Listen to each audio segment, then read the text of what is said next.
Hello, everyone. Welcome to IBDP Extended Essay Cafe. I'm Meeta. I am from Team Toddle. I work in the marketing team, which has been responsible for organizing this event. Thank you, everyone, for joining us. As we wait for others to join in, it would be lovely if you guys would drop in the comment section where you're joining us from. We would love to hear it.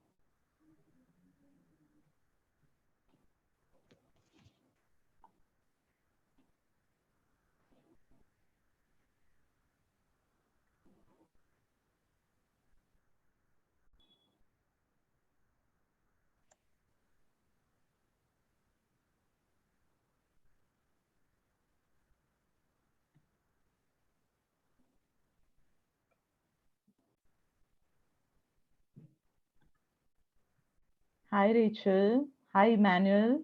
Hi, Anke. Hi, Michelle. Hi, Solomon. Thanks. Hi. Thanks, Emmanuel. Lovely to have you here from Rome.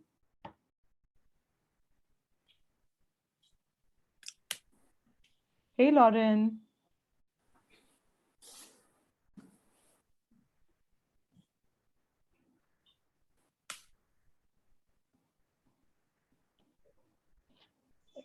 Wow, another fellow from Italy. Hi, Michelle. Hello. Hello, everybody. Hello. Nice to have you.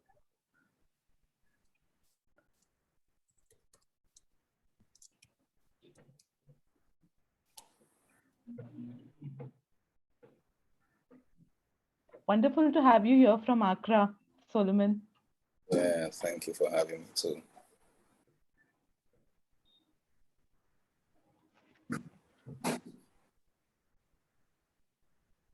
We'll give this another couple of minutes, Muna. Okay.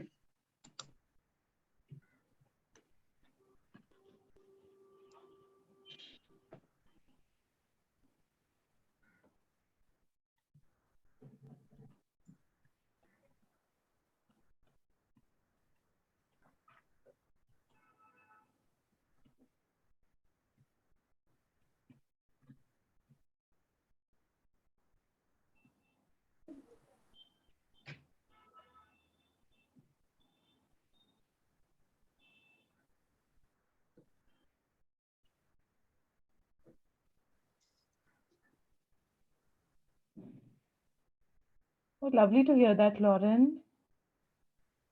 So you're from South Africa and you're working in Turkey. Amazing. Yeah, it's quite an experience. I've been here for 5 years. Wow. Wow. Yeah, I never expected to be here for 5 years, but I got the opportunity to move from elementary to high school. So I've been working now in high school for a few years. That's amazing. Mm-hmm.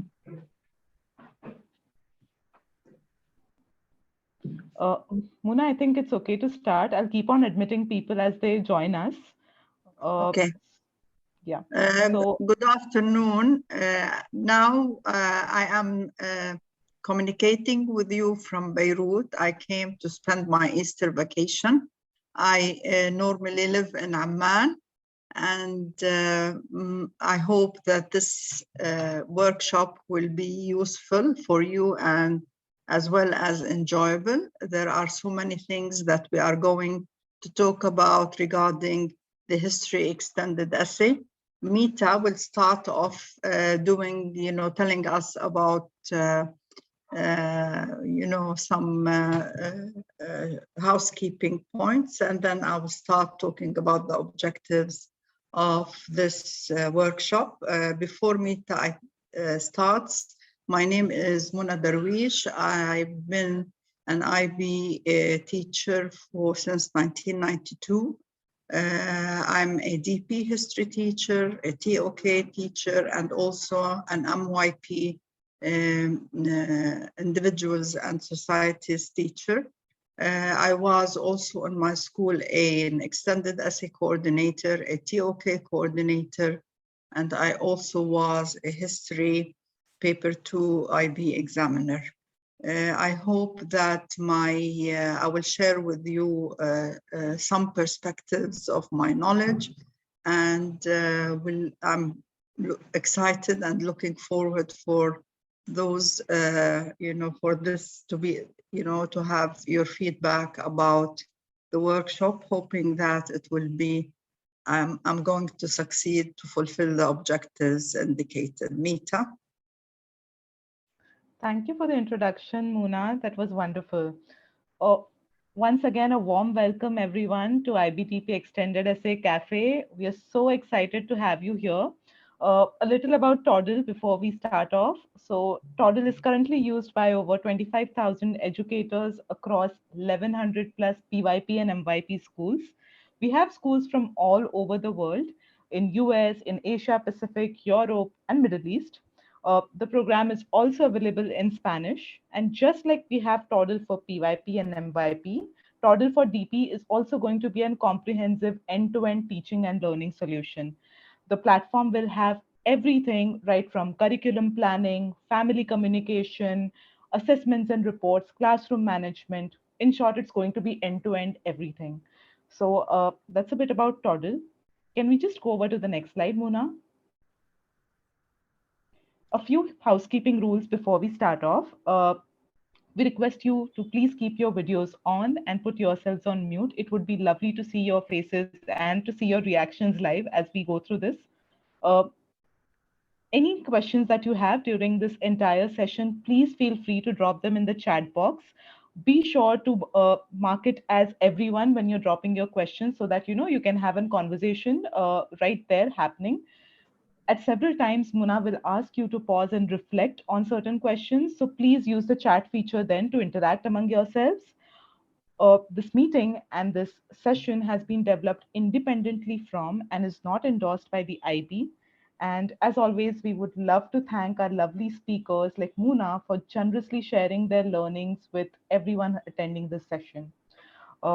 We always love hearing about you and about all your opinions on this event. So please feel free to share your learnings and what you liked or did not like about this event using the hashtag eCafe on our Twitter and Instagram handles that you can see here. And can we just go to the next slide? Yeah, and Muna has already given a wonderful introduction about herself. So over to you, Muna. We are free to start. Okay. Once again, good afternoon. And I am going to start off by introducing our learning objectives. And I have identified 6 important learning objectives for this workshop. And one is to understand what the extended essay is, and then how to choose and treat topics related to history, and how to write an effective research questions, and research, how to conduct research, and effective methodologies used for a history extended essay, and how to also guide your students to conduct a coherent history argument, so as the essay comes along, focused on answering the research question.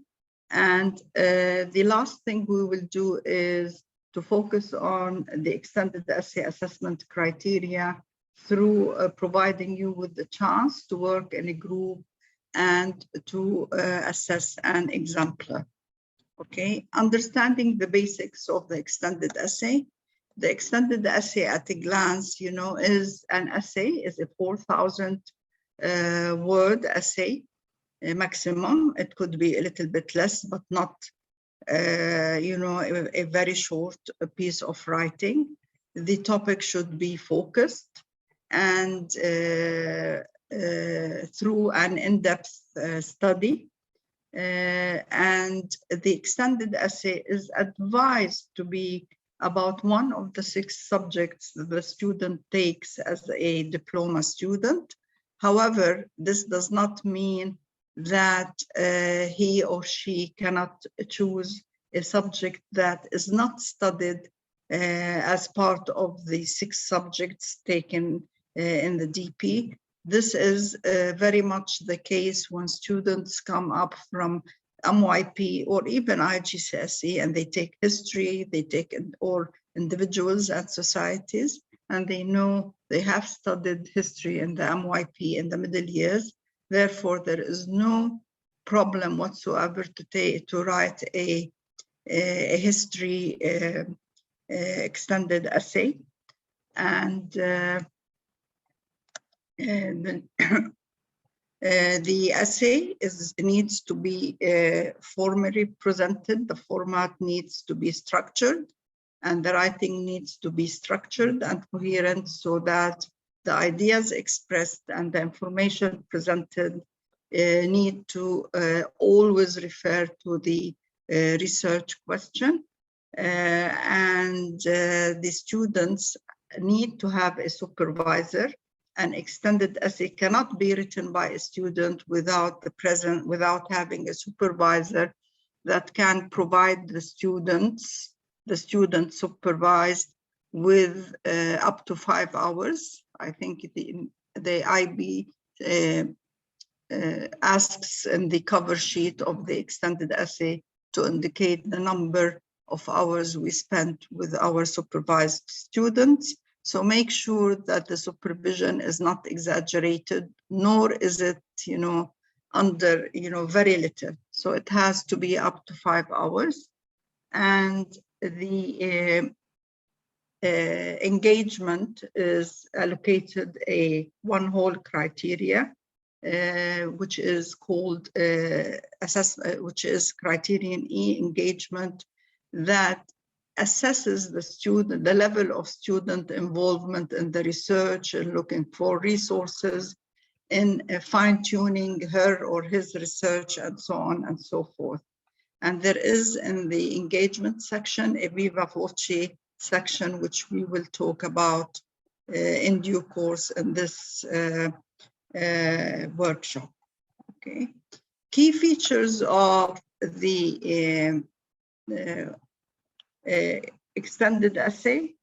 It is a compulsory, of course, for all diploma students.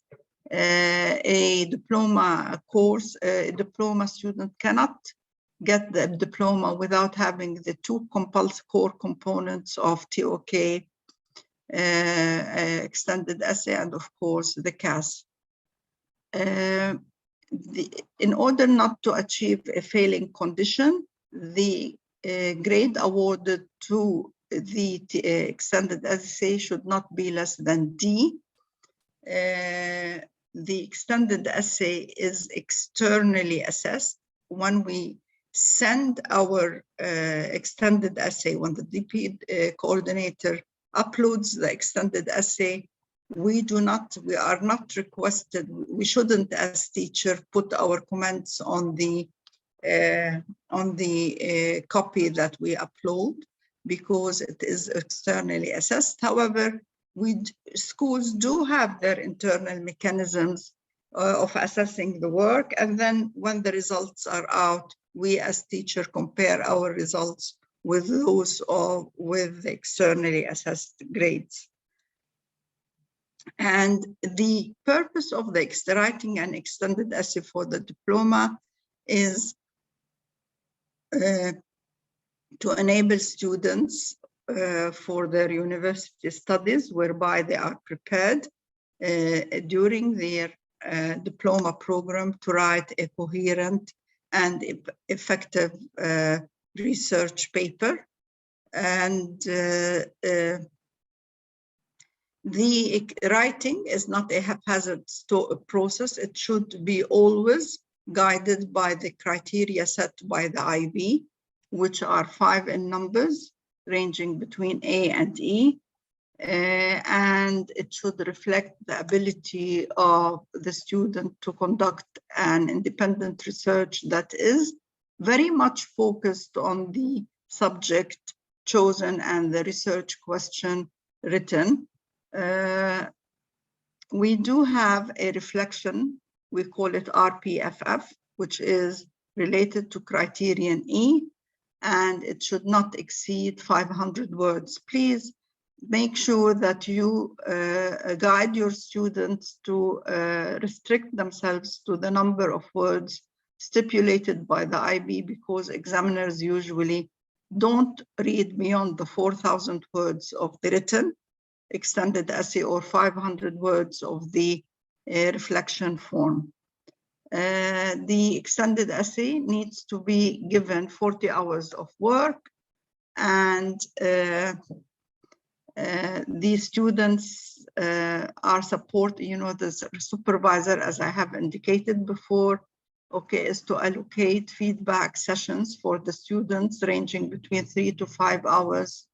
And at every stage of writing the extended essay, there are 2 reflections and a final reflection after the student finishes writing the extended essay, where it's viva voce also is a concluding interview whereby the student highlights the most significant perspectives related to the writing of this extensive piece of writing. Prior learning, as I have indicated, that the extended essay is advised to be about one of the 6 subjects taken. However, students can write the extended essay about history if they are not taking history. Also, if they are taking if they are doing a word study essay, one of the subjects need to be taken at the DP level. A world study essay that looks, for example, at history and economics, either should be a subject taken at the DP level by the student herself or himself. Okay, let's look at the process of writing an extended essay. We have introduced this. Deadlines are usually set by the DP, by the extended essay or DP coordinator for those different steps of writing the extended essay, starting with identifying, number 1, an idea or topic.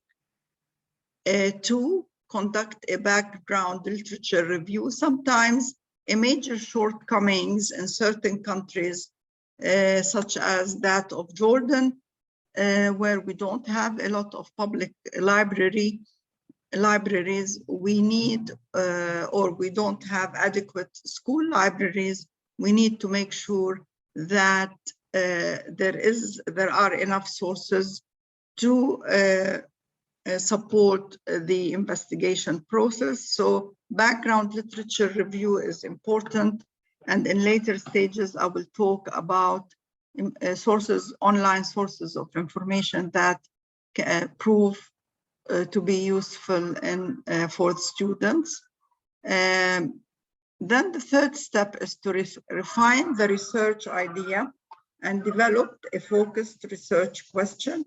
Research questions, I will talk about them, should never be very general or cover a very broad period of time. Then number 4 is to determine the historical methods that the student will use, and then identify and locate primary and secondary data sources, and evaluate the authenticity and accuracy of source materials. We will talk about this when we talk about when we get to the source section. Sometimes you get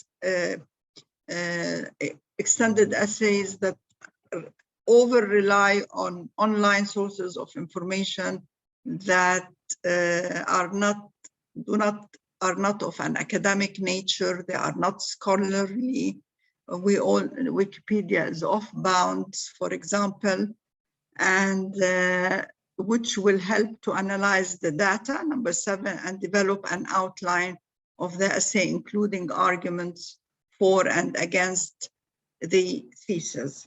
This is very important in history, and that's how history extended essays get high marks, or get high marks when they do have arguments and counter arguments.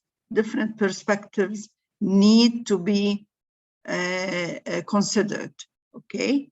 For example, if the student is writing an extended essay about Hitler's responsibility for causing World War I, a counter argument should look at appeasement, should look at the historical context of the time, or the invasion of Czechoslovakia in 1938, which did not, or the remilitarization of the Rhineland, was where there are all alternative perspectives that a student needs to take into consideration when assessing the who was responsible for World War I. So the conclusion could say that there are different players that caused the war, and we cannot only limit it to one person for causing it.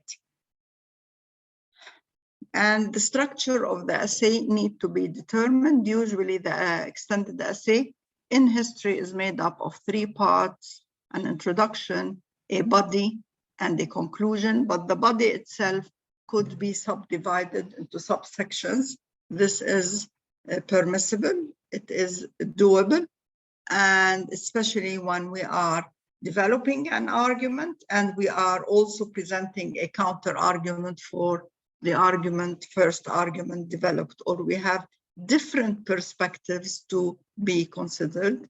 And the first draft is always to be reviewed by the student after receiving feedback from the supervisor. The supervisor is not allowed to give more than 1 feedback for a first draft, and that's it. Okay, let's see at how we go about choosing the topic. Okay, sorry.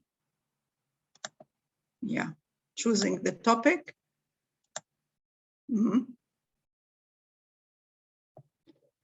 The topic, okay, does even the student who takes a history student who wants to write her or his essay in history can look at the guide and choose, for example, to write about a medieval topic if she is taking a course in modern history, okay?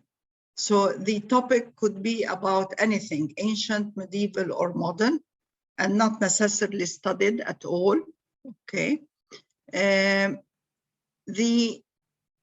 topic should lend itself to critical analysis. And now this is linked to the nature of the research question posed. We will talk about this in subsequent slides. The answer to the research question should never be straightforward. And however, the topic should also be limited. We should focus on a certain perspective of the chosen topic so as we can deal with it within 4,000 words.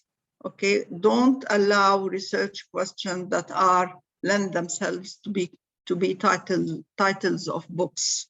This is not something an extended essay of 4,000 words can accommodate, and this entails narrowing down the scope of the essay. A crucial step is, like, a student would come and tell you, I want to write an essay about the Cold War. So you put the Cold War, and then you put 3 subtitles: origins, developments, and consequences. And you choose a topic related to those 3 subtitles. Okay, and it could be about the responsibility of those responsible for causing the Cold War, or you can focus on one particular event or crisis of the Cold War, like the Suez Crisis, the Hungarian uprising, the 1968 events in Czechoslovakia. You can look at the Marshall Plan and Truman Doctrine. You can look at the establishment of the NATO. So the topic needs to be very specific.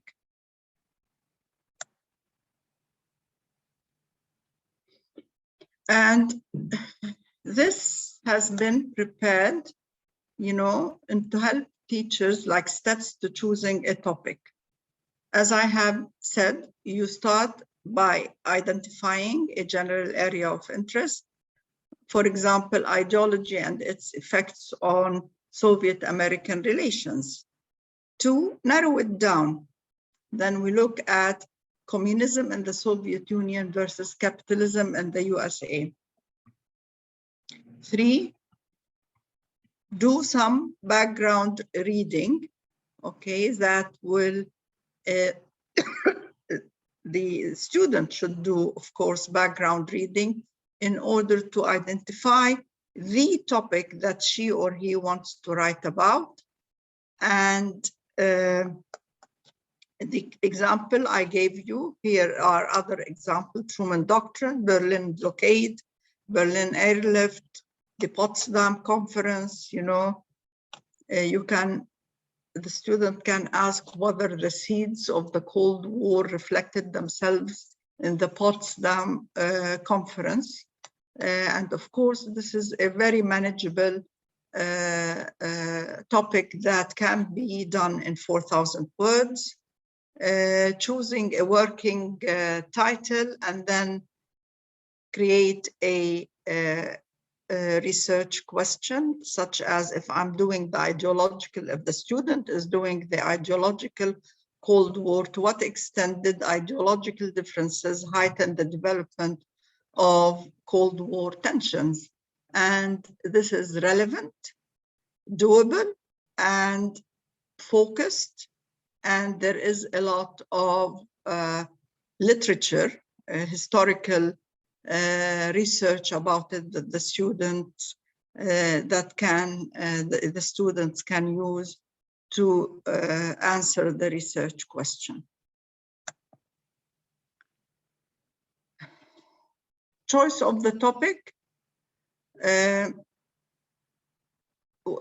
Many of us, or all of us DP teachers, we live in different parts of the world. Sometimes, to enable students conduct an interesting research, direct them towards local history, aspects of history that are not over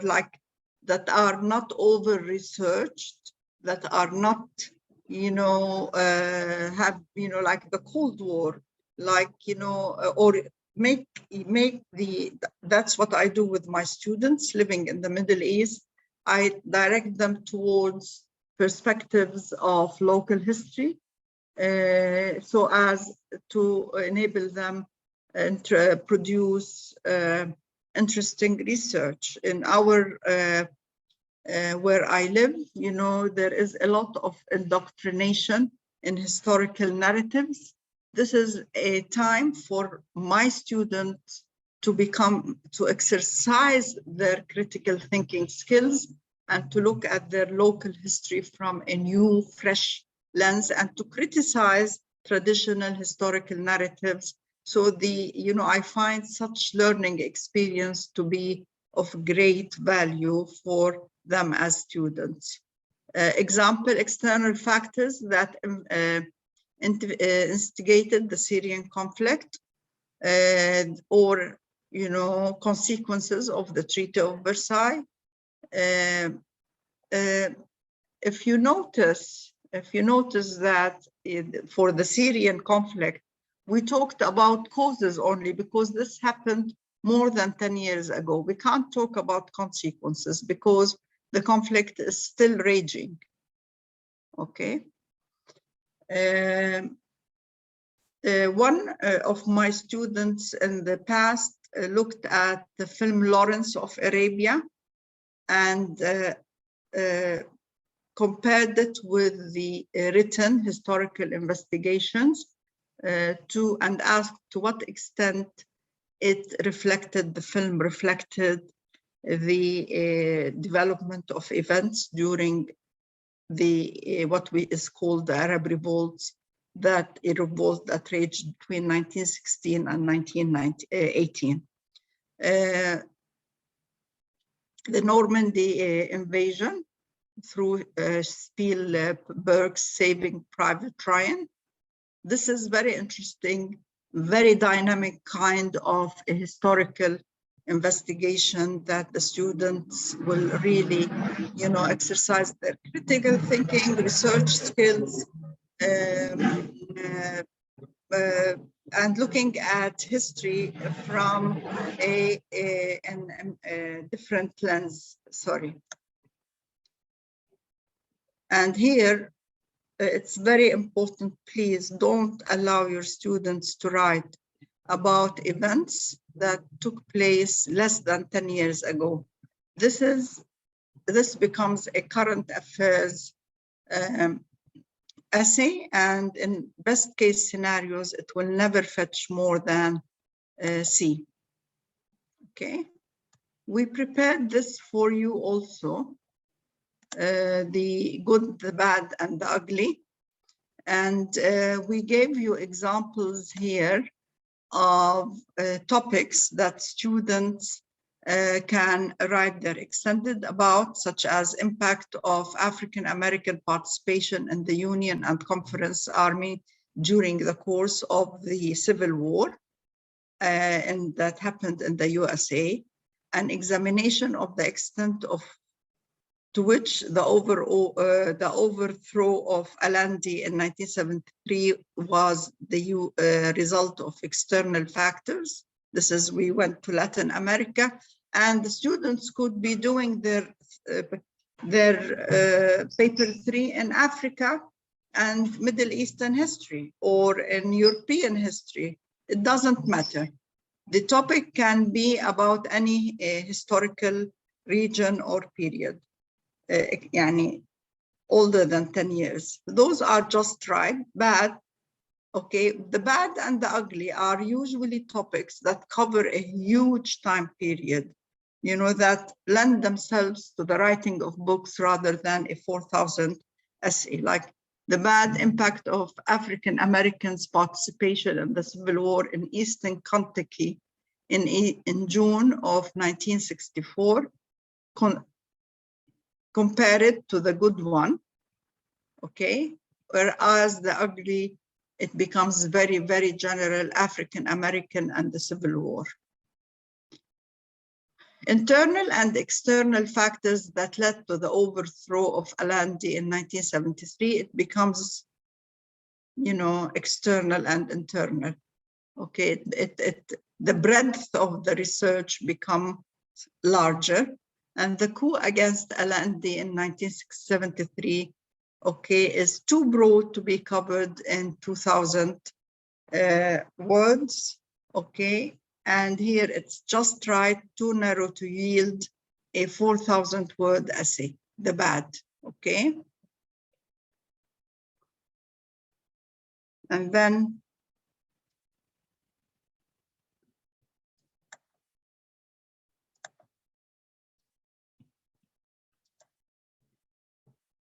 here, this document is found on Padlet, okay? It's called Checking a Topic Checklist. And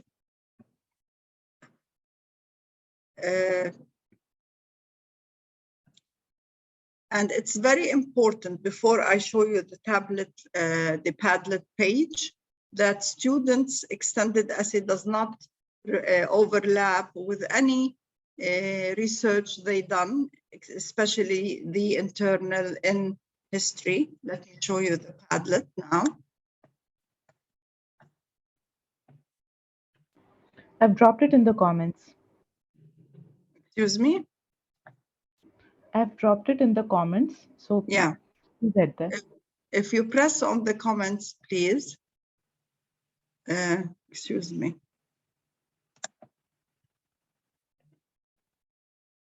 Yeah, here is Padlet.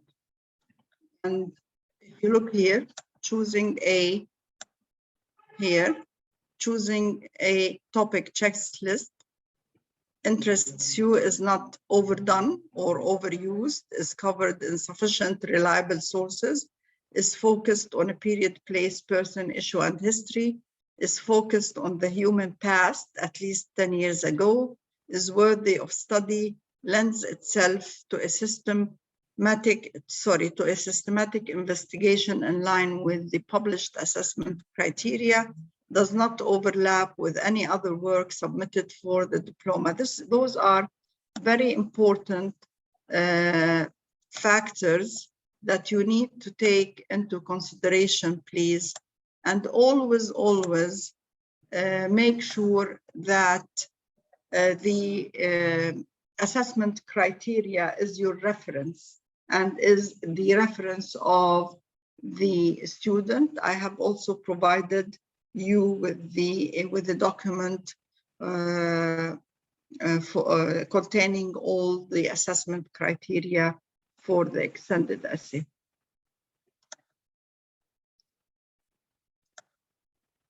We also have another document in Padlet. It's called Sources for Historical Research. And please encourage your students to use a variety of sources of information that use, for example, podcasts, documentation, interviews, and not limit themselves to written resources only. Certain, for example, BBC documentaries have very excellent documentaries. Jazeera documentary also has excellent documentaries, and they enable looking at those different providers of documentaries would enable students to consider different sources of information. Here in this slide, I have indicated primary, secondary, and tertiary. And tertiary are important because sometimes, for example, my students, for example, look at bibliographies provided by, they don't use Wikipedia, but they look at Wikipedia and look if they have bibliographies that contain names of article, books, and academic books that can be used in conducting their research. And also, please guide them, teach them how to use Google Scholar, online provider, because this has to be done in conjunction with the librarian that would guide the students through the process of finding good sources of information to consider when writing their essay. The primary sources of information are identified here as eyewitness accounts of events. They can be written or oral, like, you know, if we do have an eyewitness account, why not? It could, this is where we find them: public records, legal documents, minutes of meeting, recordings, interviews, and located in university archives. The students can, if they live in cities that have universities with good libraries, this is a place to go and look for primary sources. Secondary sources of information can be oral or written, like the documentary, for example, and they are secondary account based on research of events, of historical events, and we usually find them in textbooks, encyclopedias, journal article. And tertiary, as I have mentioned, you have this, if you look at the Padlet,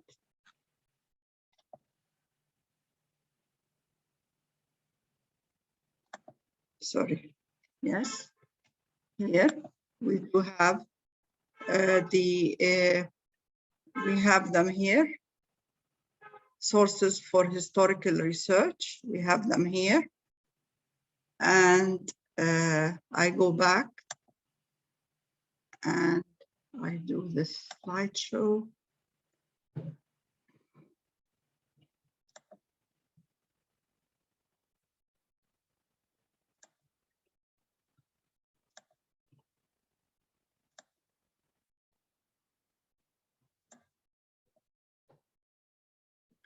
What is the difference between the extended essay and the history IAA?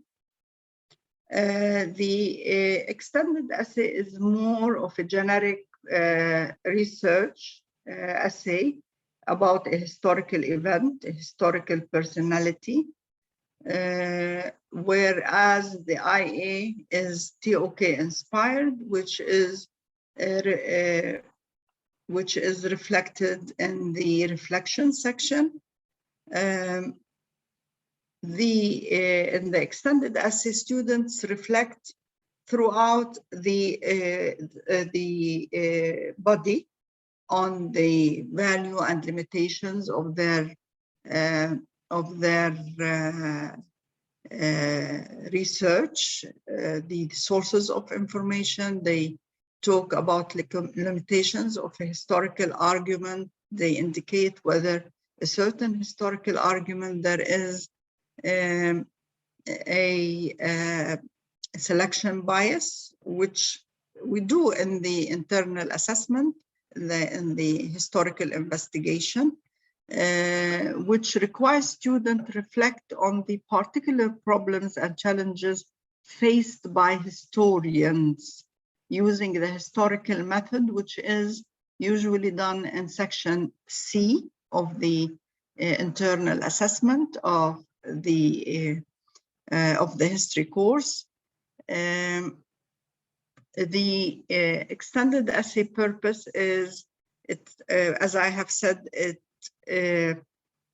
focuses the research on a certain problem, and in the internal assessment of the course, we focus on the historical methodology.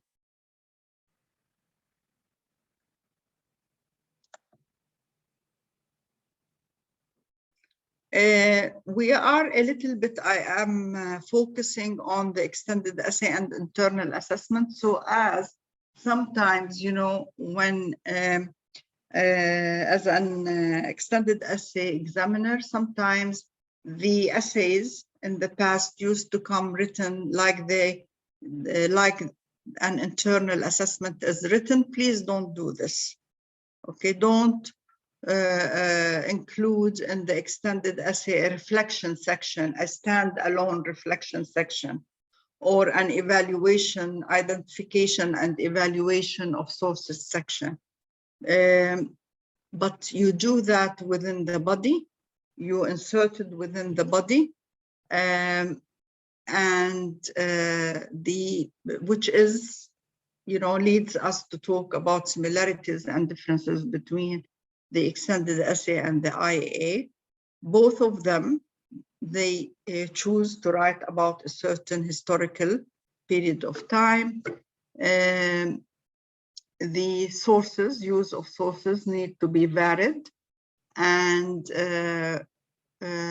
show a variety, like, you know, if possible, include a primary source and a secondary source, but don't let the students write about topics that are closely aligned to each other. So in a history student who is writing a history extended essay need not replicate the sources used in both the IAA and the extended essay. So the variety of sources is important. Here there is a mistake. The IA is 2,200 words, whereas the extended essay is 4,000 words. The IA is structured in a certain way. The extended essay is made up of an introduction, a body, and a conclusion. Please pay attention to these things, and it's very important that we do not allow our students to replicate their IAA in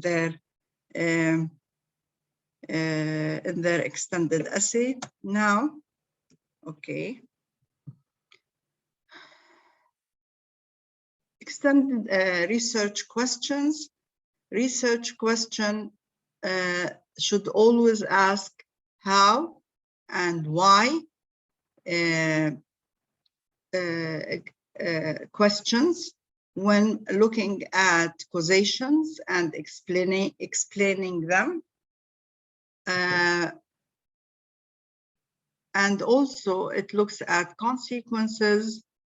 It looks at the origin of a particular idea, because when we look at the origin, as I have said, okay, we usually look at different perspectives, okay, like we did the example about the Cold War, or if we are writing about Arab-Israeli conflicts, or we are writing about wars in between two countries. And also we assess in a research question the responsibility, the extent to which a certain person was responsible for causing a certain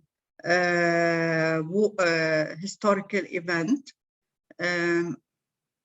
We can also, our research question be about social history or a political event, and quantify broad trends in a society at a particular time. You can link, for example, the war in Vietnam with the hippie movement. That is an interesting perspective to consider. Also, there is an important tip to consider when writing research questions. Please direct the students towards the 6 history concepts regarding change, continuity, perspective, significance, causation, and consequence. And if they can insert some of those conceptual words into their research question, that would always lend itself to enabling them write effective questions. Now we can come, sorry, I have talked too much. We are now just approaching to write our first history research question in groups. So the command terms here: to what extent, how useful is, how successful, significant was, and let's look here, we have significant as one of the concept. To what extent, situation, event, situation, development, individual, policy, responsible for, and the most important result. Okay, so here, consequence, how useful is, and then how successful. We have topic of interest, link, and consequence. This is a very methodological way to enable students choose and write their history research question. And as I have indicated before, the what, where, one, which, who are weak lend themselves to write very weak research question in comparison to the why and how. So usually, you know, we limit our students to the why and how, and to the what extent when they write their research questions. And here is another checklist for an effective research question, which is also found on the Padlet. The first one is to identify whether a research question is of interest. Can one manage his or her personal biases? Because when you write about your personal history, a topic about pertinent to your region, you have to always consider the alternative point of view. If the student cannot develop this, cannot manage this, let her or him stay away from it. Then Another point that the students and their supervisor need to consider is whether the research question is right for the field or not. Okay. Is it a history question, or is it more of a sociology or a political question? This is very important for us to take into consideration. The research question needs to be well articulated, and it should be doable and lends itself to a good debate, okay, through the consideration of different perspective and enabling, and it should be lend itself to be written in 4,000 words. Please, now I want you, now we have 10 minutes for the first activity. Mita will put you in breakout rooms and you will crack some research question writing, and I will show you where to go on the Padlet. Muna, we have around just 5 people here, so I don't think there's a need for a breakout room. We can just do it right here as a group. Okay, all right.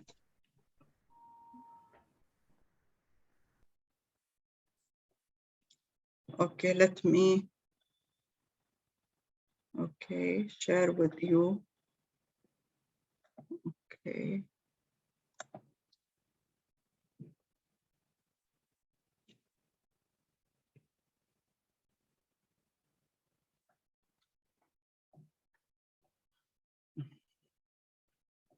We are going to use the template and the shared document, create a research question and a topic of your choice.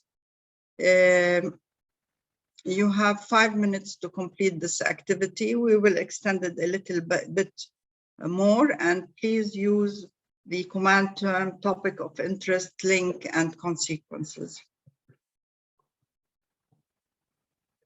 It's not responding my.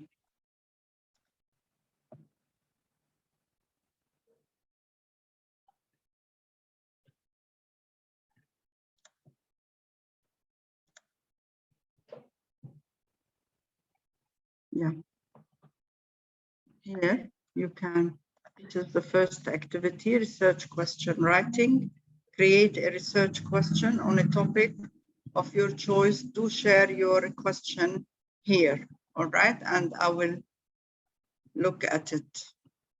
We will discuss it together.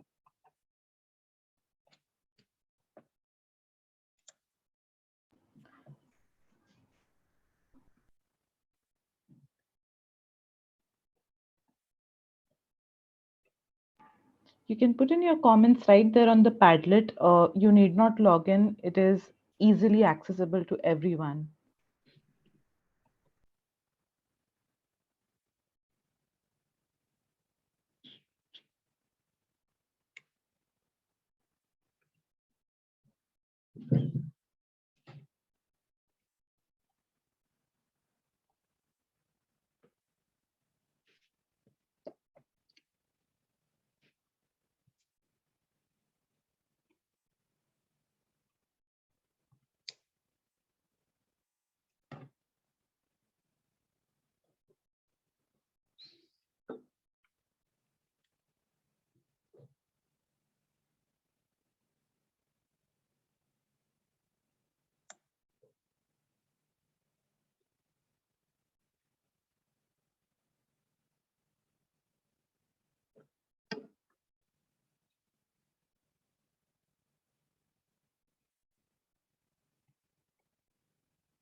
In case you're wondering how to drop comments on the Padlet, if you can see, there is a thought bubble you can see on the right uh, of that particular blue, sticky that you see, and you'll see that there is one that shows up. Just click on that bubble and you'll be able to drop your comments right there. Yes, that's the place.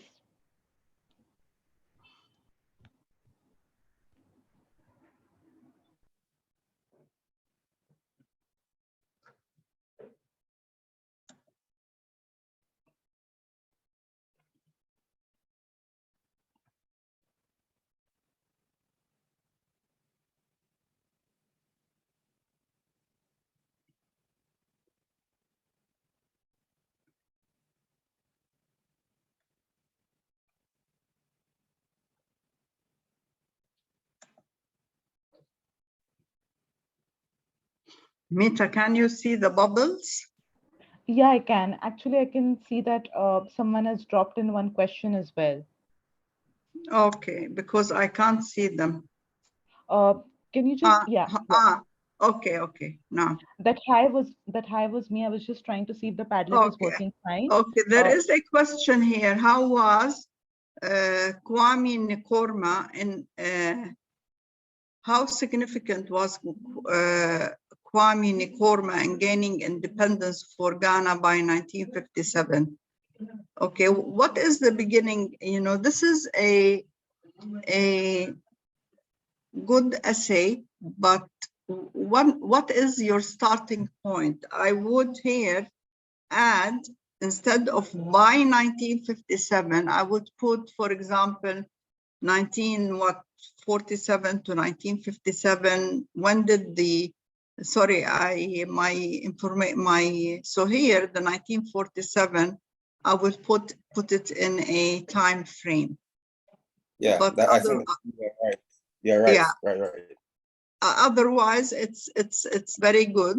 It's doable.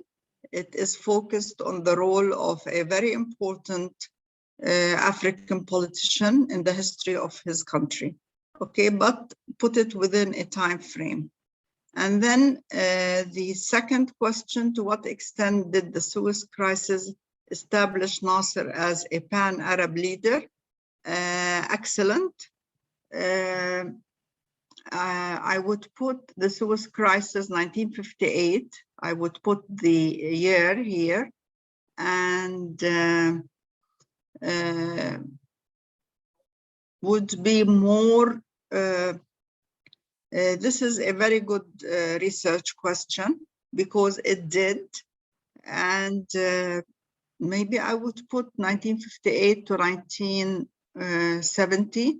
The time of his death for 12 years, because as a pan-Arab leader, Nasser also suffered from ups and downs, but those are two very good research questions as a starting point that can always, it's always to limit the work of the student is to put a certain time period that they, and don't make it more than 10 years, usually.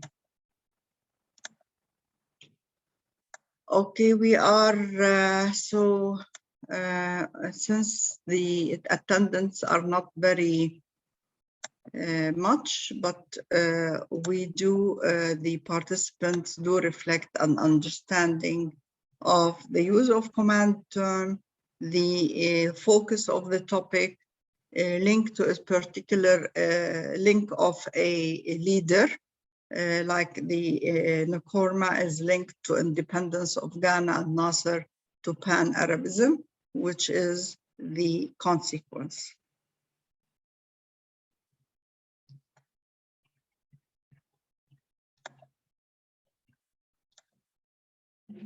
Okay, now we are going to talk about historical research approaches, methods, and theories. And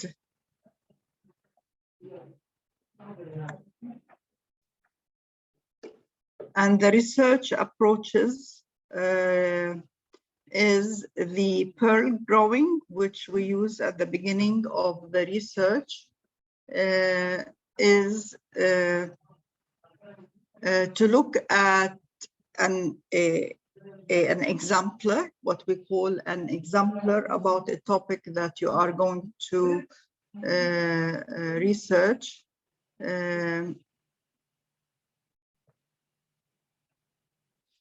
And this exemplar will also give you ideas about the other sources of information that are indicated in the bibliography. And this leads us to the second point, which is bibliography mining back-end approach, which is looking at the bibliography of research about the independence of Ghana, the Suez Crisis of 1958, the origins of the Cold War, the origin of the causes of a certain battle, something about social history, role of women in a certain country during war. This is a very interesting topic and it is different. So literature reviews, those are methodologies that we can use to guide students' research. Also an important aspect, we said that, you know, an extended essay is different from an internal assessment component, but we do OPCVL, we do historiography, and we use Google Scholar as an important source of information instead of just, you know, searching on Google search. And as I have indicated before, the librarian in the school should be heavily involved in the conduct of the extended essay. Please always involve him or her in the guiding the students towards identifying their sources and how to use the sources in conducting the research.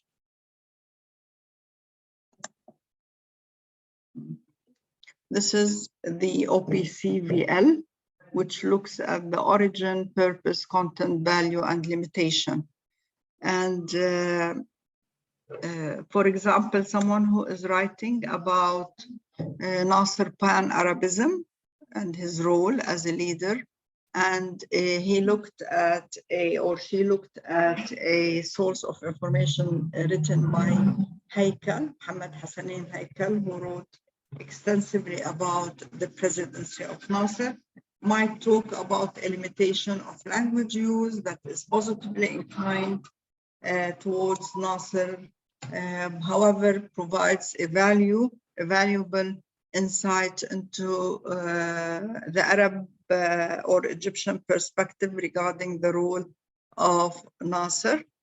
And this looks at the origin, purpose, and content of the source. However, you don't do this in the extended essay in a separate document. You do it part of the body. This is very important for us.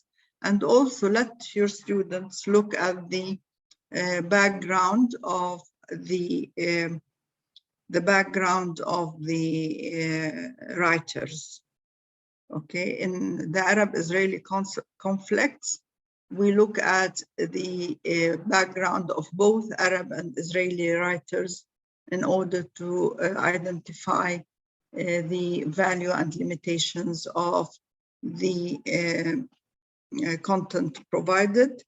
And being from the other side does not mean that he or she is biased, because the students will learn, for example, in Israel, we have something called the new historians, and their narrative is very different from Orthodox Zionism. And I'm sure in and that's the same in revisionist and post-revisionist historians that emerged during the Cold War, or the alternative history that is written by African Americans or Latin America, and so on and so on, the first people in Canada, and the examples are limitless. One important thing is, please if the student cannot maintain her or his objectivity, writing about national history, try to avoid, because you don't want an essay that is heavily biased and supporting a certain point of view. The balance needs to be maintained. This is another, if you look at Padlet, we have a document titled OP CVL reference sheet on Padlet, okay? And here, analyzing historical document using the OPCVL, which is the value and limitations of origin, purposes, and content, always enable a, understanding the nature of the historical source that the student is using, which enriches the essay and enables the provision of different perspectives related to the discussion discussed. And if we, let me show you here, and it's on, if you look here, if you look here, and it is,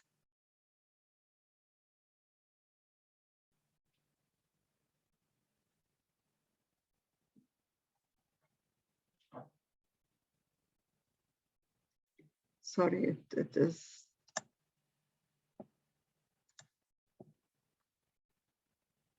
here, sources for historical research and research question building, and here, and here the OP.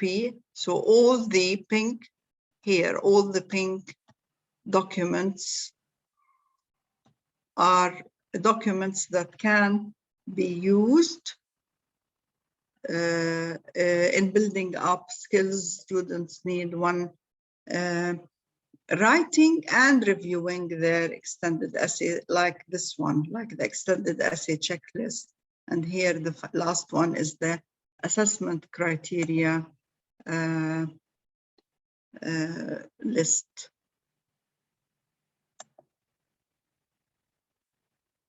So here we've done this, and historiography. And historiography is an important method that students should reflect their awareness of, because it looks at the writing of historical narratives by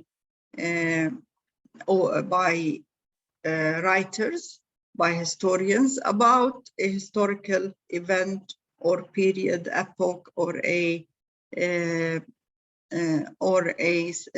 personality. It is different from history, because history is the study of the past, okay, relating to human affairs. Historiography is how historians write their narratives about those human affairs, past events.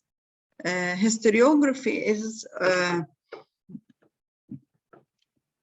related to the different interpretations provided by the different historians about past events. Therefore, they provide us with what we say different perspectives of knowledge. It's not only like in history, we just, we could say World War I broke out in 1914, it ended in 1918. This is a historical fact.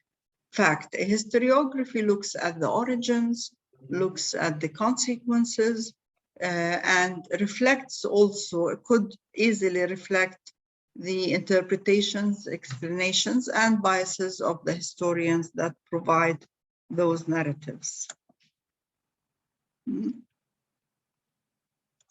This is another, okay, visual to explain what historiography is, which is how historians accounted for a certain event or talked about the significance of a person and the perspective that is reflected by the historian through his or her writing of a historical event. And now, okay, this is the historiography worksheet on Padlet. And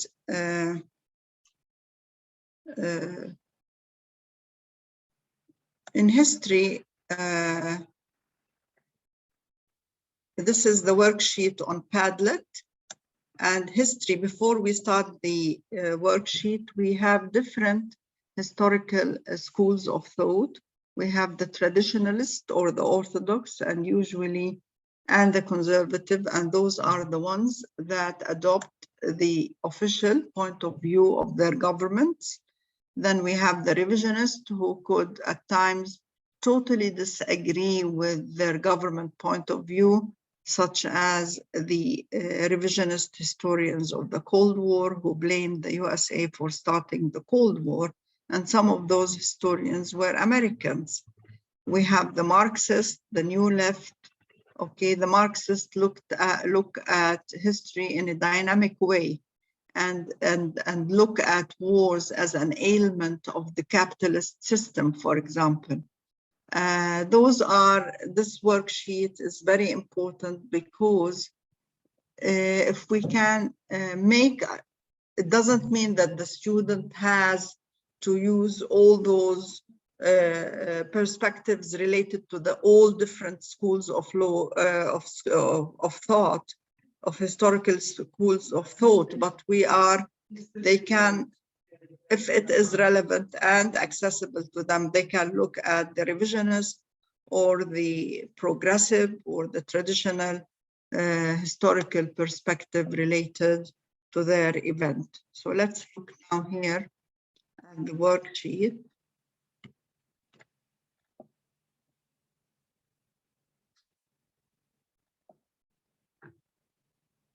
Yes. And research question here.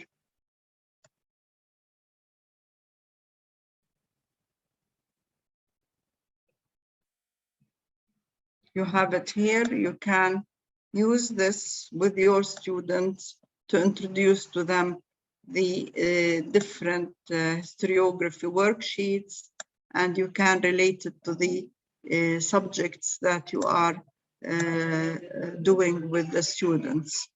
This would be very useful if you teach about the Cold War, or if you teach about local history and you want to introduce the students to different historical explanations provided.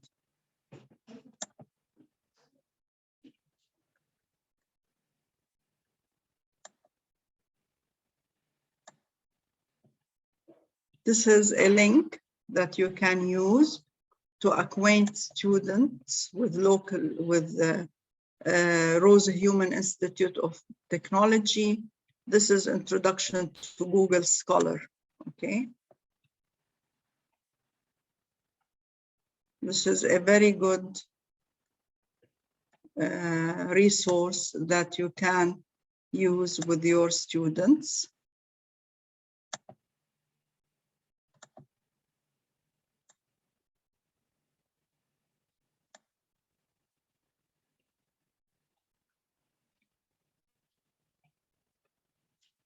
Okay, we are going to allocate, 5 minutes to do what we have done, okay, in the chat box.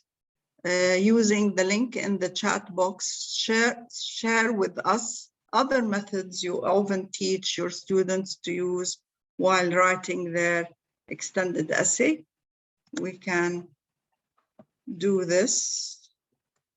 Stop sharing. And in the chat box, you can write here the methods you use with your students to direct them to do their research.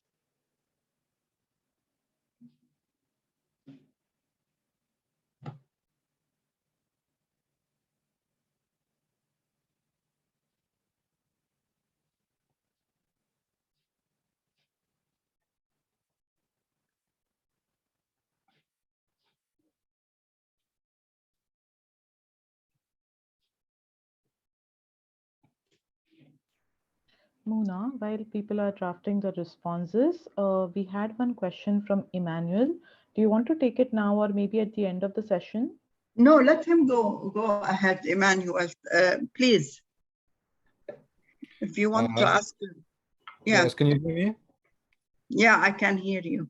Okay, I have one student who wants to work on the Israeli-Palestinian conflict, and she is at the moment reading a lot about the Balfour Declaration. And her angle was like, to what extent was the declaration like significant in establishing Israel as a nation, or the creation of Israel in 1948? Is that the right approach? Yeah, that is a very good question, because she needs, okay, in her plan, if she says to what extent was the Balfour Declaration of 1917 significant for the establishment of the State of Israel in 1948, she talks about the declaration. One perspective is, yes, it planted the seed for the creation of a Jewish homeland in Palestine. However, in the alternative narrative perspective, she needs also to highlight the Holocaust, the international outcry, and the empathy it created towards the European Jewry. And also it was an important factor for the establishment of the State of Israel, because the Balfour Declaration was made in 1917, but up till 1948, no Israeli state was created. Therefore, there must have been other factors. Is this useful? Okay, brilliant. Yes, thank you very much. Yes. Welcome. Welcome. Okay, which is part of the activity here, you know? You know, it's part of the activity here.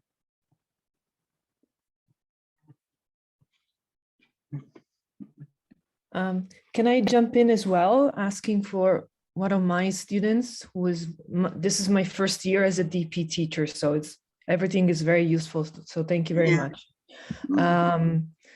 One of my students, she wants to work on, let me see, the Black women feminism, and a draft of a possible question was, how significant was the Black feminist movement in being able to succeed in achieving gender equality? That might be a bit broad. Okay, it is very broad. It is very interesting. If I were her, let her find a certain figure, okay? Okay, like a significant individual then. A significant individual, and say, to what extent did X, okay, play a significant role in leading the African-American feminist movement, and then you put a time frame, okay? Okay, thank you. All right.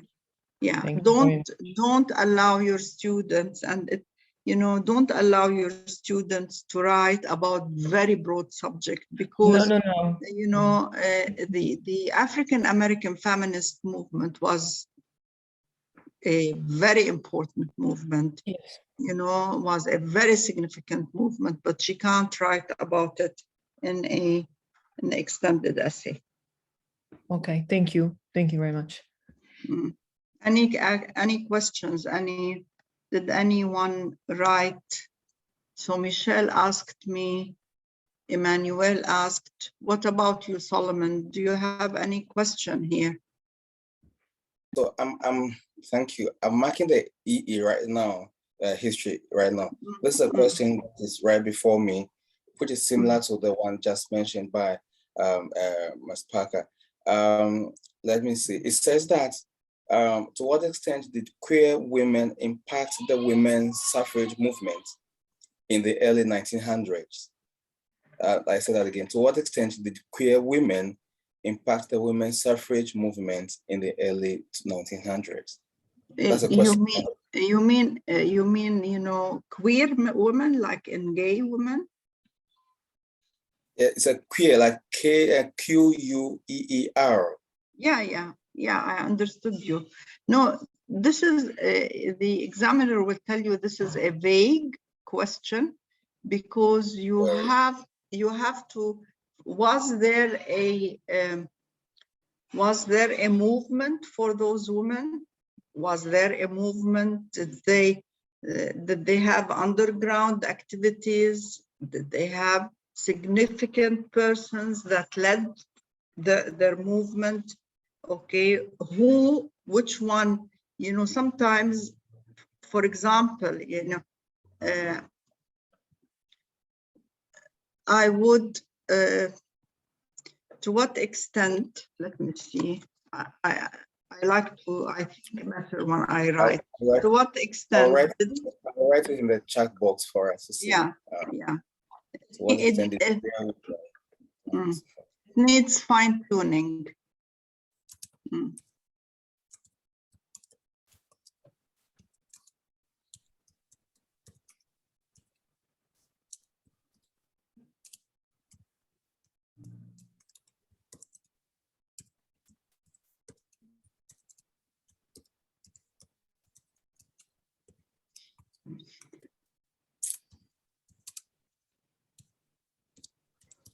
Mona, in response to the activity 2, people have put in their comments in the chat.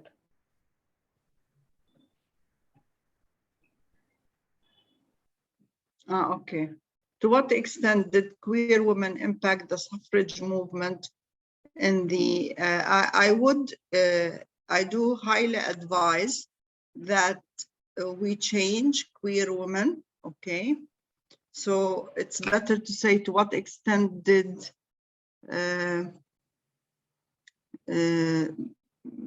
gay women impact the suffrage movement in the early 1900s? Where? It's very broad. Where okay. You have to say where.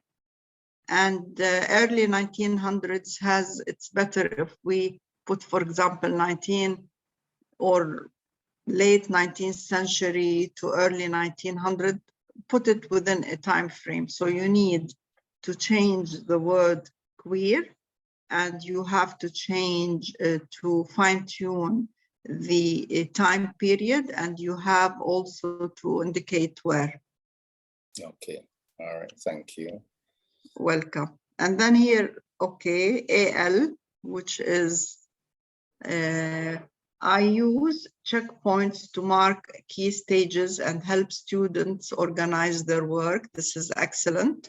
By giving them checkpoints as deadlines, they appreciate it very much. Excellent, because it helps them with their self-management, as they have to organize their IAs as well at the same time. Yes. And also from experience in my school, for example, we introduce the extended essay. We start the extended essay session during the second semester of grade 11. And when they go on their summer vacation, they do the literature review, they identify their sources, they have a work plan, and they have 2,000 of their extended essay written. Okay, don't leave the extended essay till beginning of grade 12. This will overwhelm the student. It's always better, from my experience, is to have the extended essay started in grade 11. Okay, any more questions? Did I answer all your questions? May I ask a question? Yes. Sorry, I can't use my video.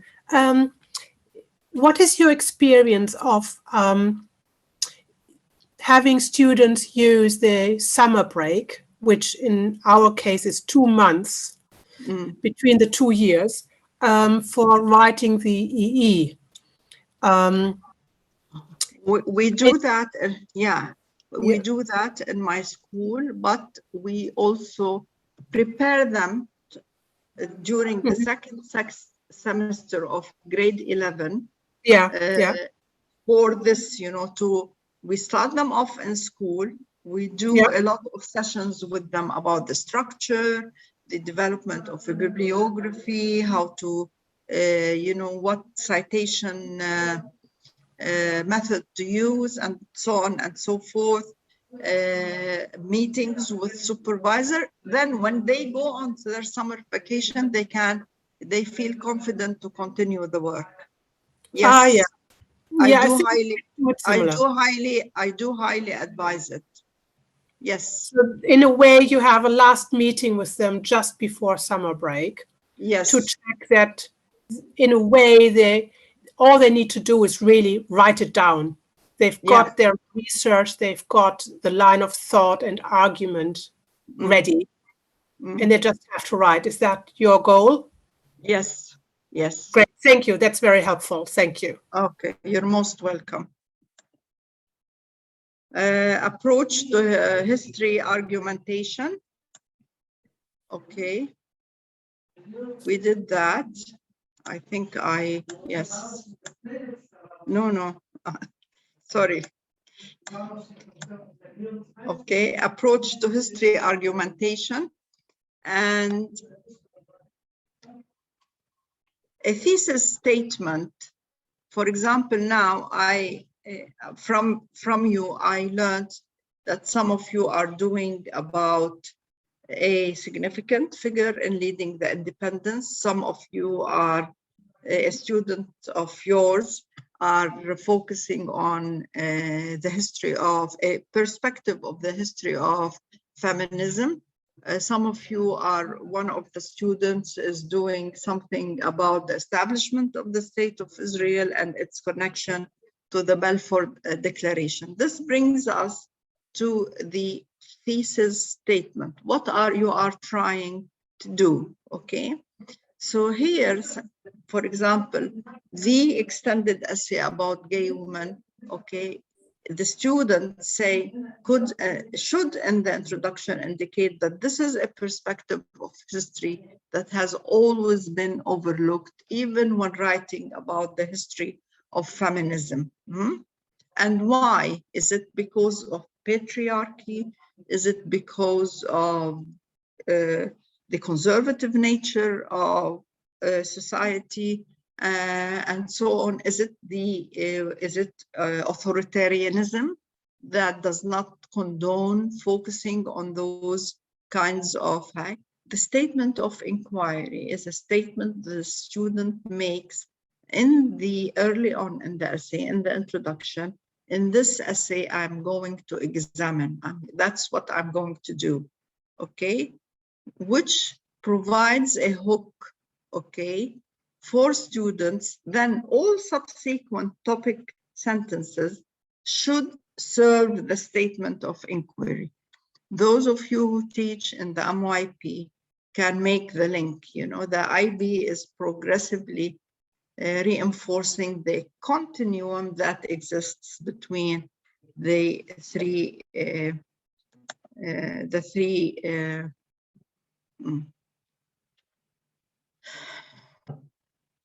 when writing a thesis statement, the teacher should spend time with the students to mulling over the topic, thinking about the topic, what perspective of the topic you want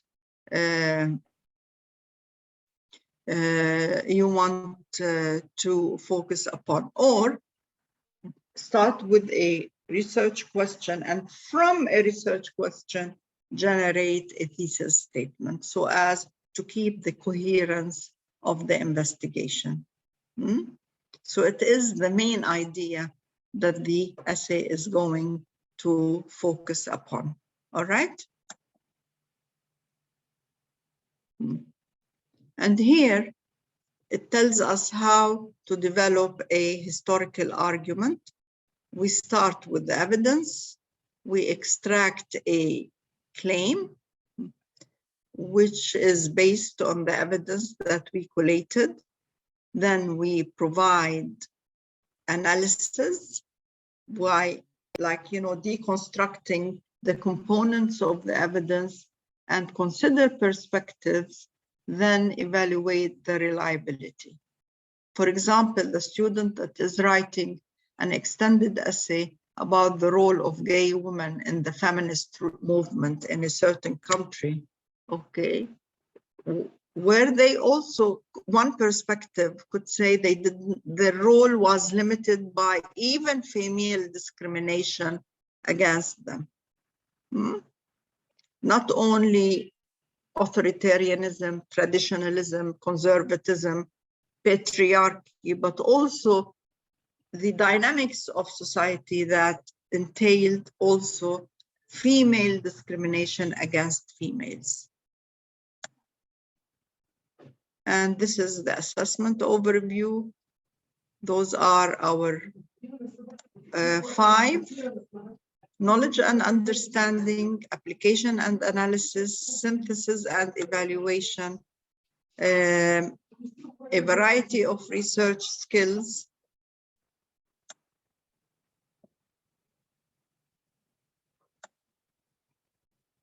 so here, when we say that the essay needs to be analytical, it doesn't mean that knowledge, historical information, we use the word knowledge, we don't say information, that historical knowledge is not demonstrated. Of course, it is demonstrated, but it is applied on the context under consideration, and it is analyzed, synthesized, and evaluated, which gives the student a voice in the analysis they are conducting. And let's look how we interpret. We have a criterion A, and please read the criteria. You know, the extended essay coordinator needs to explain the criteria to the students. Like criterion A, focus and method, and we talked about methodology. We talked the research question needs to be clearly stipulated in the introduction, okay? And the research question has to be about something that took place 10 years and before ago. This is history. We can't talk about a meeting that took between Putin and the Ukrainian or the Russian delegation and Ukrainian delegation in Istanbul. That's not yet, you know, history that has been extensively researched. This is okay. Then we have the criterion B, knowledge and understanding. Okay, maximum grade is 6 marks. And the first one, this one, is also 6 marks. And then we have criterion C, and this is the criterion that is mostly allocated grades. You know, it has 12 marks. So please tell your students not to write in a descriptive manner. Analysis, analysis, and analysis. How do we do that? We present the different perspectives. We say, this person says, and you will see in the exemplar I have provided you with, okay, looking at Spain's neutrality in World War II and why Spain was neutral. Okay, the critical thinking was reflected through the consideration of different interpretation, historiography, strength of argument, assessment, which is evaluation and synthesis. And here, this is a continuation of critical thinking. This is all taken from the guide. You find that in the guide. There is in the Padlet a document that has the 5 criteria. And please, for criterion D, former presentation, don't lose marks over this. Just follow the criteria and make sure that the structure laid out, citation, bibliography are all there. A title page, a cover page are all there included in the extended essay. And this, then the E I put for you an RPPF, the RPFF, whatever, PRFF, you know, for the, which is the reflection form of the extended essay. I've put it alone so that you can look at it and see the work on it, and then look at the annotated version.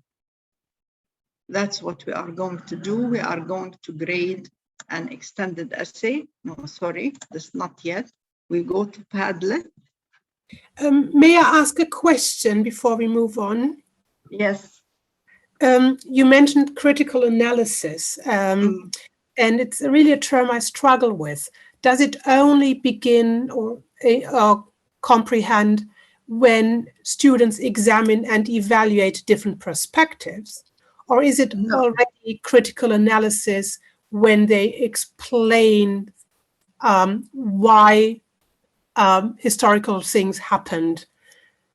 It has to be consistently reflected in the body, and not only one evaluating sources, but when talking about a certain historical event, saying that, for example, in 1967, okay, some historical perspectives blame Nasser for starting the 1967 war. However, okay, this is open for interpretation, and the student shows how this is reflected through interpretation, or the Cold War, all the Truman Doctrine, all the, you know, you're talking about Russia's responsibility for the, so it's not only done when you are considering the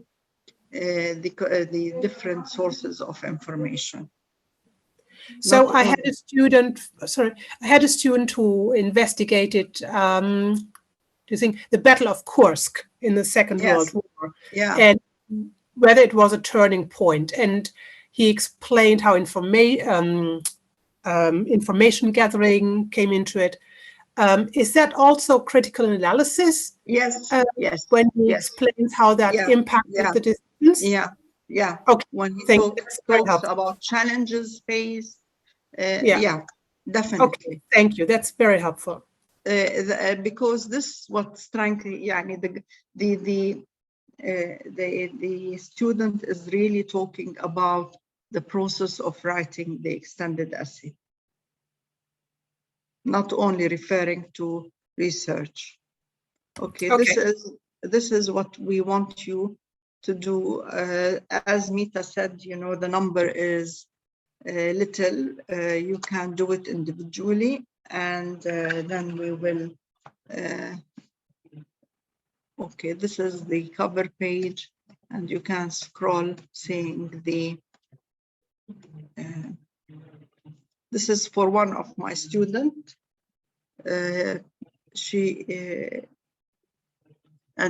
she gave me consent. You know, we have the consent to use her work as an exemplar. The Padlet link is plugged in the chat section, so you can just visit the chat section and open the link and check it out. Yeah, it is activity number 3.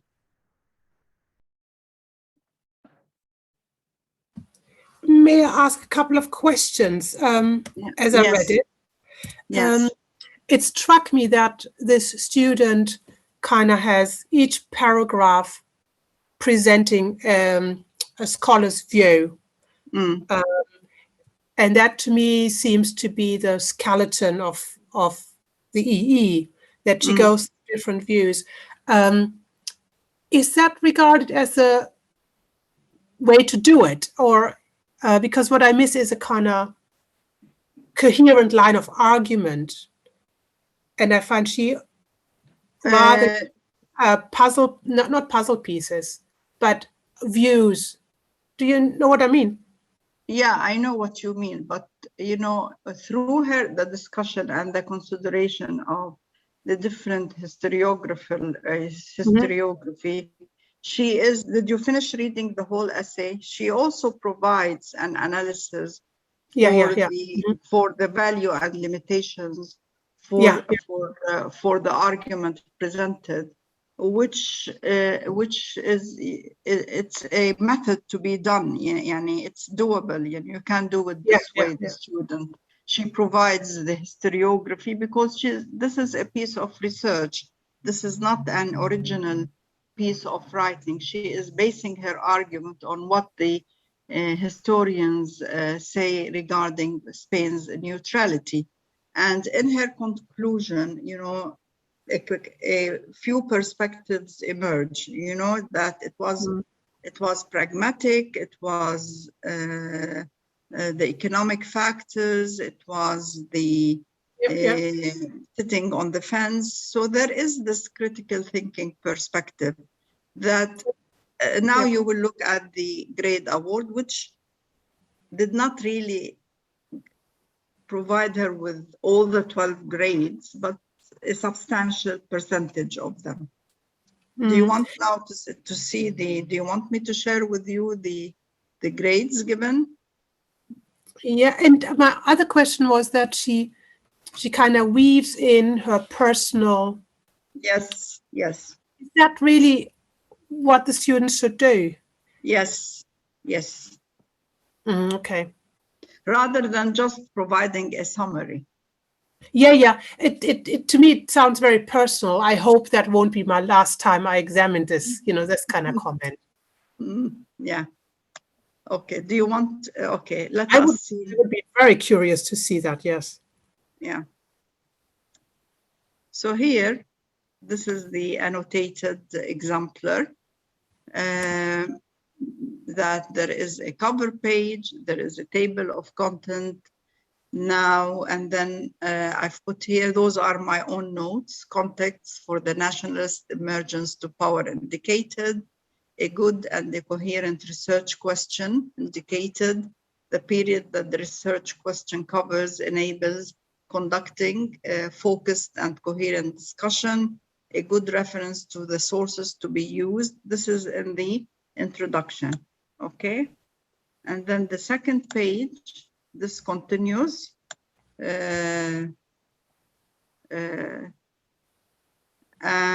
I will show you now, those are the kind of annotations I've put on the, but this I did not send to the IB.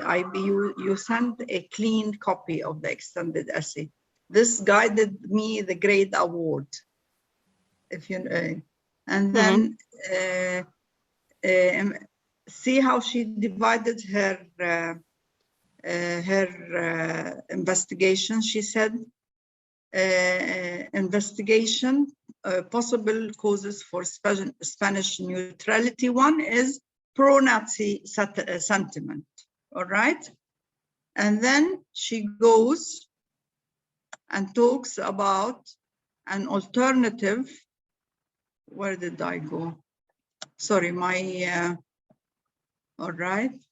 And then she looks at the economic limitations as a cause for the neutrality of not entering the war. So this is an alternative perspective.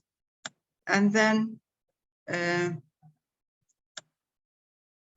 she looks at, and then she provides a conclusion. So here the body focuses on two interpretations, that the neutrality was caused by pro-Nazi sentiments, and then she provides evidence from the research she has done. And then she says, no, there were economic factors due to Spain's experiencing the civil war just before the outbreak of the war that made it remain neutral. Then we have the conclusion, and then here you have the grade allocation. A is 5/6, B is 5/6, C is 10/12, D is 4/4, because it's a very well formatted essay. It's clean, it has all the components, it has the citations, it has the bibliography, and CE will do later on. So this, she Yani she got 29 over 34, which is in the middle tier of the extended essay, which, you know, A starts at 27, right? So she took 29. Now we look at, this is criterion E, and it's very important that we pay particular attention to the kid, to the completion of this form, and we don't do it all at one point, okay? We do it in stages. We do it like, you know, they finished, they chose the extended essay, the student identified the resources, she or he does the first reflection. So because it is about engagement, and the examiners who don't know the students need to, the form needs to reflect the extent of engagement the student made in completing the essay, okay, and highlights the journey the student has engaged in,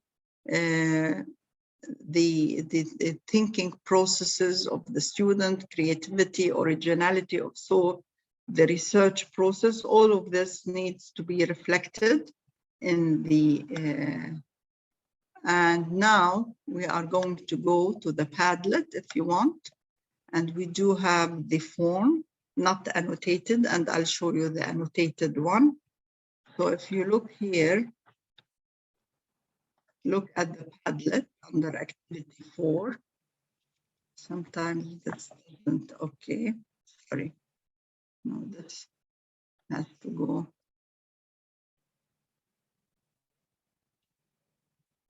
Yeah, here it is.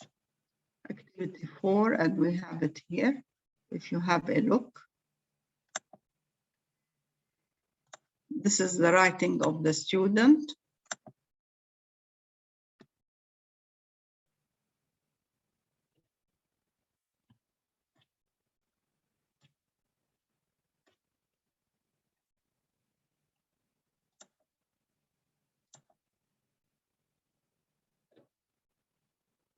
And also when we upload it, we upload a clean copy. We don't put any of our notes. Our notes could, to make sure that it is not more than 500 words, also make the student give you a Word document to make sure the word count is within the stipulated range.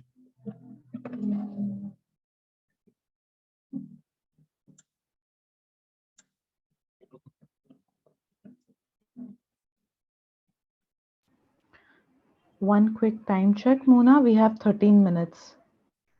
13 minutes, right? Yep. Yep. Good, good.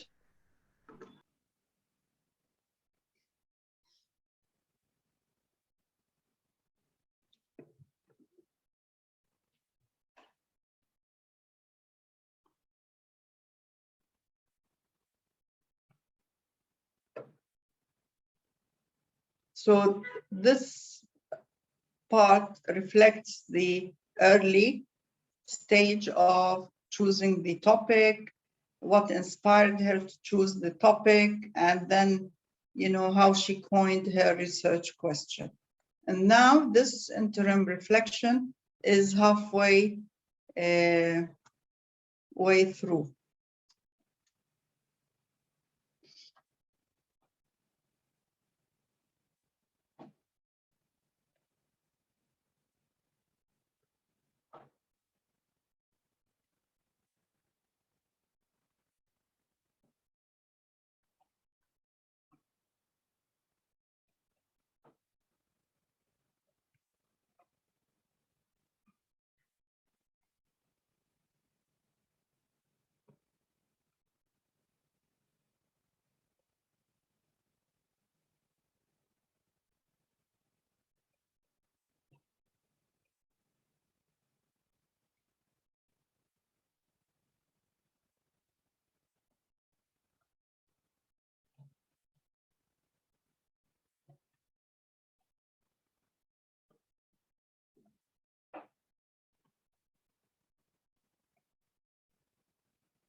Did you finish reading it?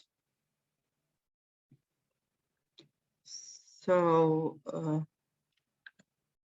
1 minute.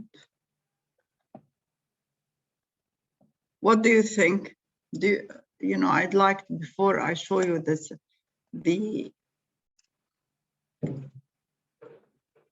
Michelle, do you have any thoughts you want to share with us? Yes, I was just finishing now. I like the fact that she mentions about the different perspectives, how she has met with the supervisor and then helped her narrowing down to 2 countries, Spain and Sweden, and then narrowing it down to only Spain. And then in the second, I think it's in the second one, she was mentioning the importance of historical events. Sorry, first the second was to look the subject and present, the primary sources. So did you feel, did her engagement come across the document to you as an examiner? I would say yes. I mean, as a little experience that I have. What about our other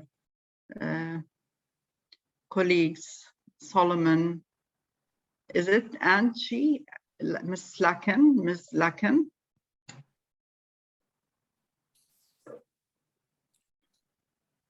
I'm just going through. 1 second, I will be able to profile my view.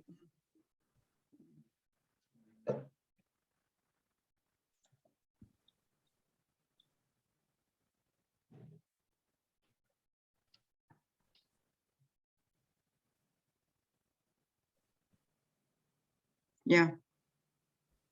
The first one, if she had added a bit more of the research, the sources, or the sources that she was going to consult, I think that would have made it more engaging to me.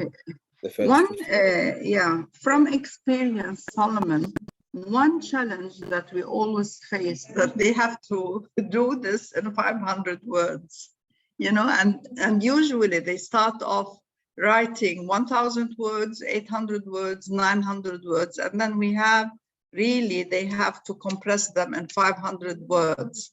So that is a limitation as an extended essay supervisor we live with, you know. I will share with you so that time wouldn't, you know. This is the annotated. The annotated, I've put it in a Word document to make sure that she did not exceed the 500 words. This is 498 words. So she's within the word limit. And those are my notes for myself. The candidate referred to her previous learning in the MYP, which inspired her choosing to write her extended essay in history. The candidate refers to how she narrowed down her research question to write about Spain neutrality in World War II, and then interim reflection. Those are my notes, and the final reflection. So what grade would you give her, Michelle? Yes, I know, you know, with the limitations of your experience. This is a grade over 6. 6. I would say between a 4 and a 5. Between a 4 and a 5, yes. Yes. Okay, what I gave her a 5. 5, yes. I gave her a 5. Do you agree with that, or you think that was a very generous grade? No, I think it's because, as you said, and this is just reminds me of my students, it's hard to put it into, you know, specific annotations in 500 words. And I have a student who tends to repeat herself. So I think this is a big challenge. And okay, I did a great job in trying to summarize everything in 500. Yeah, I do advise you that you make students, you know, to copy the titles, do this on a Word document that Okay. will help them identify the spelling mistakes, the word count, then condense what they want to say, and look at the viva voce.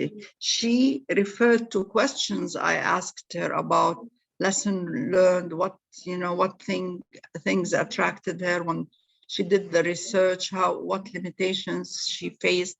And here she focused on the research itself, and she referred to it, which is also of Yeah, the different importance. hypotheses as well that she did. Yes.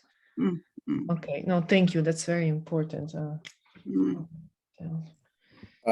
Mona, why didn't the candidate get a 6 out of 6 for this one? Why 5? Okay, because as a teacher, okay, there is nothing prevents me, but from experience, I have the IB grades harshly, you know, the IB, so I become conservative, like, I don't, so I always give the lower end of the criterion.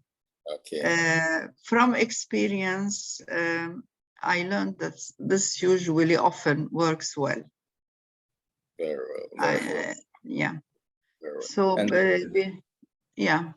The second thing I wanted to find out, Toddle, in other applications or softwares, they're able to limit the students' reflections to 500 words. Beyond that, it's the system doesn't take any more words. No, So, the system sometimes take, but the examiners don't read beyond the 500. They stop. Oh, I know in managed pack, the reflections beyond 500 words, it doesn't accept. Yeah, so, on managed pack, it doesn't take it. Well, yeah, and managed. Toddle, I think they are developing now the DP, right? Mita, they are developing now the DP. So I think they will take this into consideration. Those are factors that would be taken into consideration when they are designing the platform, definitely. Very well. Thank you. Any more questions before we pack up? This has been a small group. However, I hope that the presentation has been useful, and you are going to go away with important information and knowledge. And good luck wherever you are. Good luck in your ventures, and thank you very much. And I really appreciate that you stayed till the end. You encouraged me to the end of the presentation. Thank you very much. Thanks, Mona, and thank you everyone for you. attending this session. A small group, but a lovely group, a highly engaged group. It was very interesting to watch everyone interact and bring your questions to the table. So thank you once again. And after this session, we have like one final session. I think Mona touched upon it briefly, the role of librarian in the extended essay. So that's the final session of the IBDP EE Cafe. So it's starting in another 15 minutes. So please head over there. You can go check out, everything that's happening there. And like Solomon mentioned, we are also doing a product walkthrough at the end of that session for 15 minutes. So in case you have questions about how Toddle handles IB EE Cafe, EE processes when it comes to the product, all those questions can be answered there. I think that group would be a much better suited to answer all your questions about, the word limit and everything. So yeah, I'm dropping the link to the next session in the chat. So please feel free to head there. Thank you once again. Thank you, Mona, and thank you all for your time. Thank you very much. Have a lovely day. Very much. Thank you very much. Bye-bye. Thank you. Bye. Bye-bye. Bye. Bye-bye.